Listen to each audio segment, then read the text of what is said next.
Hello everyone. This is a project that I built about 5 years ago.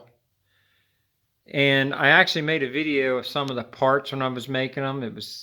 I was just figuring out how I wanted to do things and never uploaded it. I guess you could say there's a unfinished pilot episode unaired that I had made. But I figured since I had it out, I'd go ahead and show it.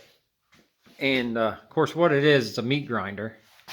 And oddly enough, I found this meat grinder here at the antique car show in Hershey, Pennsylvania. Every year in October, I believe it's Columbus Day weekend, they have a car slash antique flea market, and it's all car related mostly. But you can find a little bit of anything there.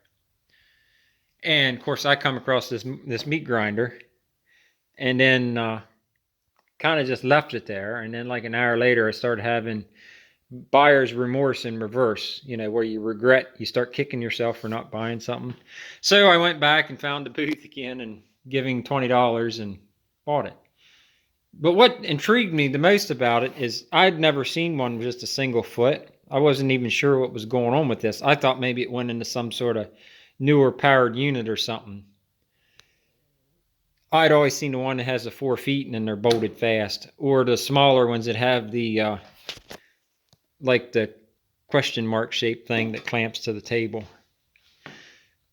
But anyways, I bought this, I got it home, I started searching, and then I found a picture of what it actually is. And I would not be surprised if they haven't made this in 100 years, this particular outside version. Now, the inside, it's an Enterprise number 432 meat grinder, which is now owned by ChopRite. So I can buy all the parts for it. All the internals are the same. It's just the external casing I don't believe they make no more, which if that goes bad, you might as well buy another meat grinder anyways. But the way it was intended was for a hand crank, but the hand crank did not connect directly to this. The hand crank had a ring gear and then a planetary gear, and the hand crank was into the planetary gear. And that was all casting and had a base and everything that this slid into. That is how the original was. And I'll insert a picture of it right here so you can kind of understand what I'm talking about.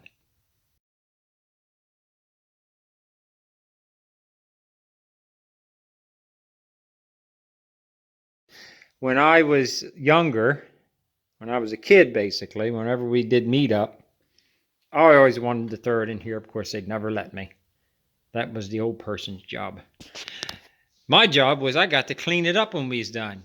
Yippee. But the problem is the one we had was a little smaller. This is a 32. It was a 22, I think. It had the 4 legs and it was bolted fast to the table. Well, you could take the auger and everything out, and of course, somebody would wash that upstairs, my aunt actually.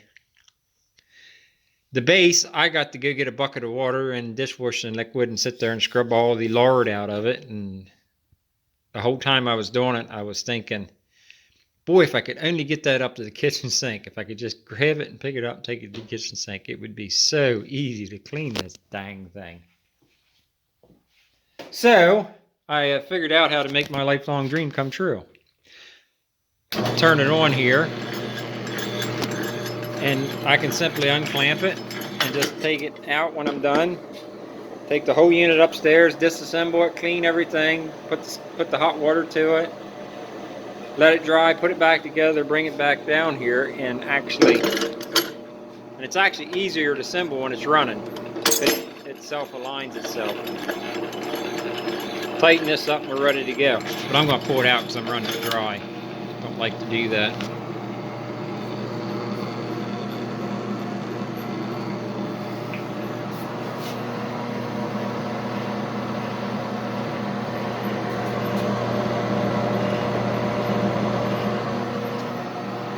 Alright, let me shut it off so it's not so noisy. This is actually a table saw switch off of some old dinky table saw that was made in the 70s.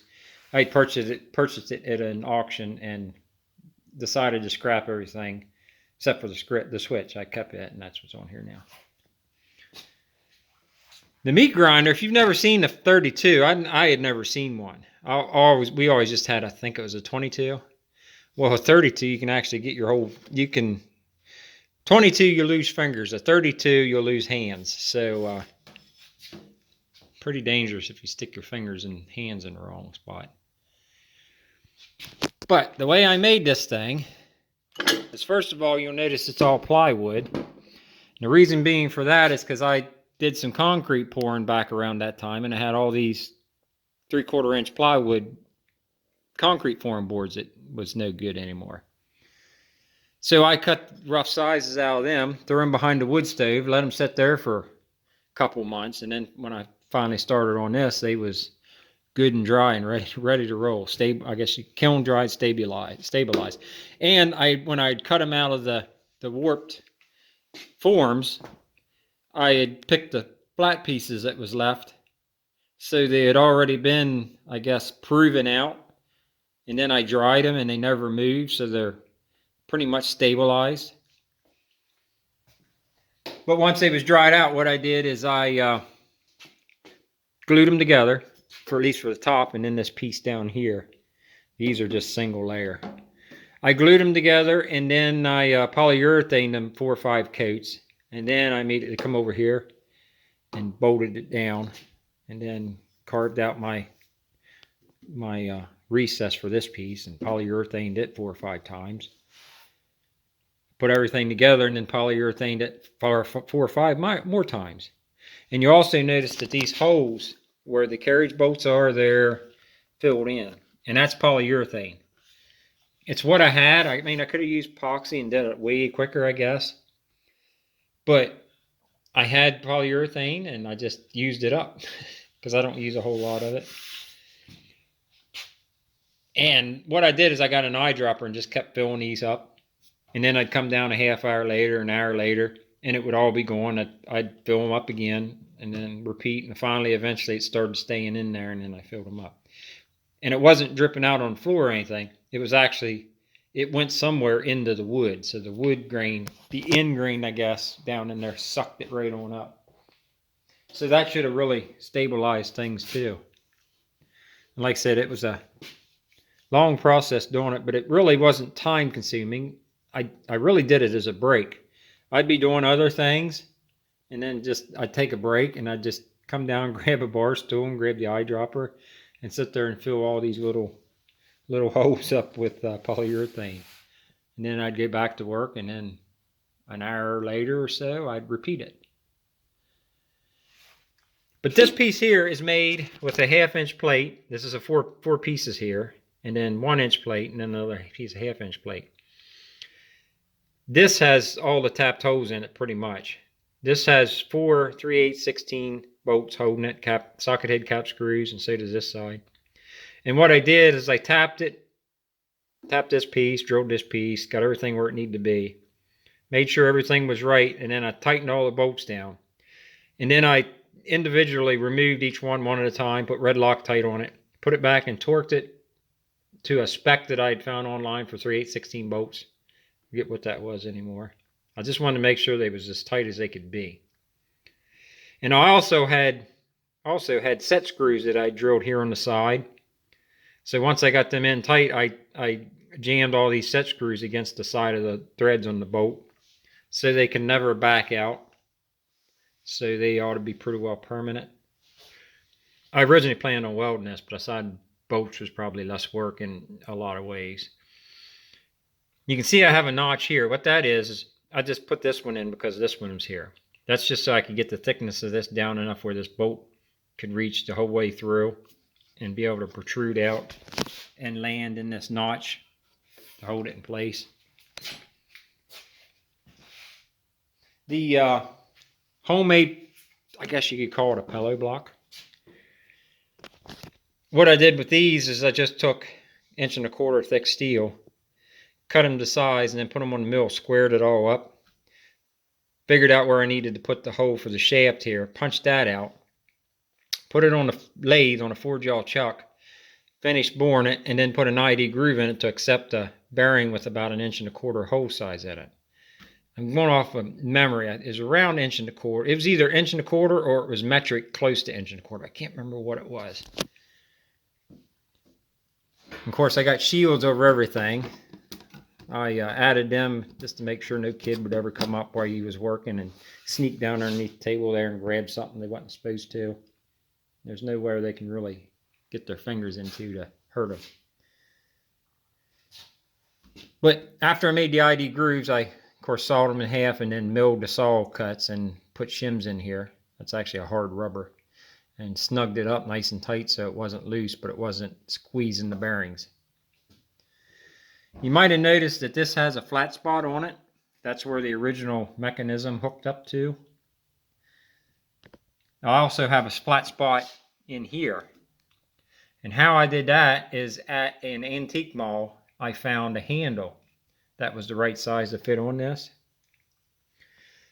So it's cast iron handle. So I cut all the handle stuff off and then put this part on the lathe and turned it down and bored this part out. This is 1045 steel. And then I press fit this into there.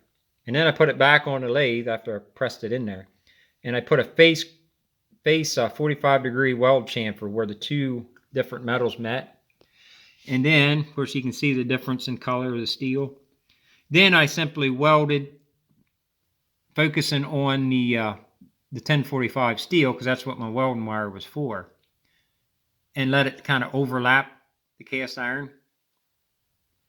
And what that does is, it might not really be bonded to the cast iron, but it acts as like a retaining ring, so it cannot ever slide back out.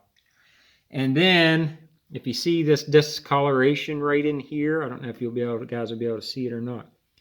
But then I put two set screws in here at 90 degrees from each other. 1/4 set screws. Counter drilled down into the cast iron and then jammed the set screws in there and then welded the hole shut on that. So now it's mechanically connected so it can't ever slip, spin, pull out, twist, or whatever. I did have another option. If I couldn't find the handle, I was going to go with another option, which required a lot more machining and work.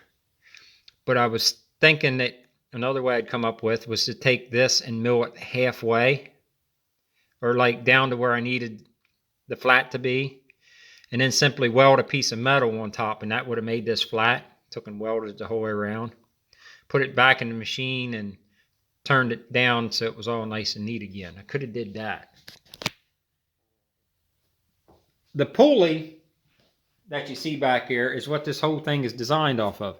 I had looked online and what speed do you run a meat grinder at? And I seen people saying 250 and I seen people saying 75. So I just shot for 90. I figured we'll go for 90. And actually it runs 93 RPMs. So I hit it pretty good. But the biggest pulley I could find around, because I wanted to hurry up and get started on this back at that time, it was just kind of antsy to go, was 11.5-inch pulley. And I knew other pulleys I could buy, like a Tractor Supply and all. This come from an antique mall. And I figured it up and it would work, so I purchased that. I think I get $12 for that.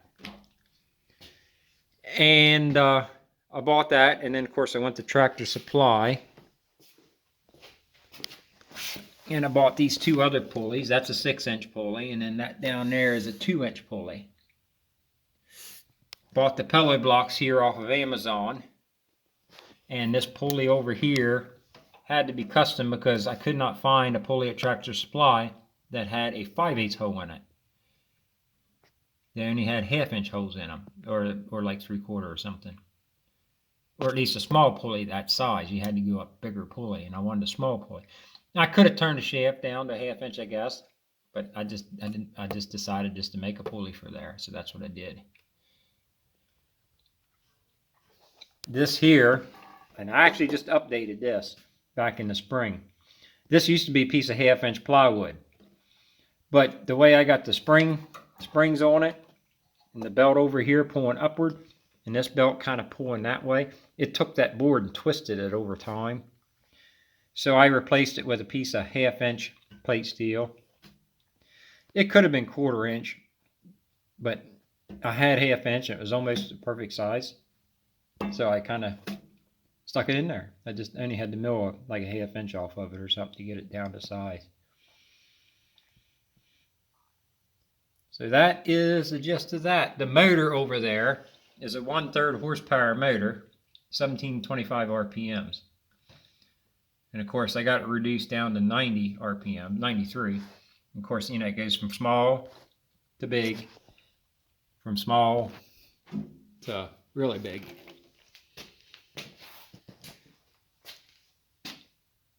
The tables.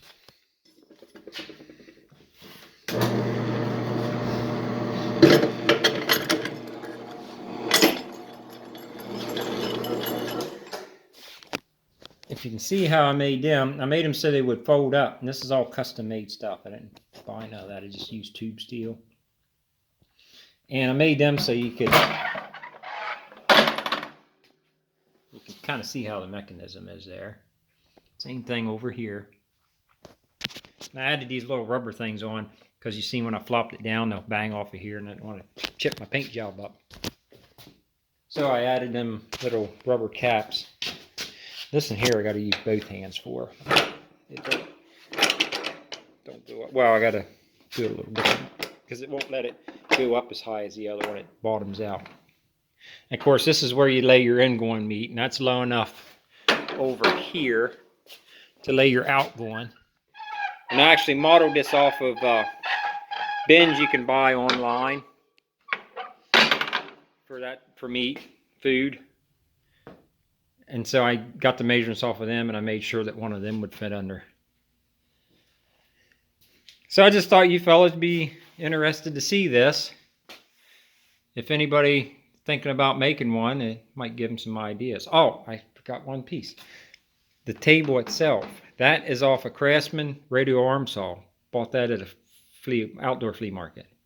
It was all taken apart, and I reassembled it and sanded it, repainted it, and everything else.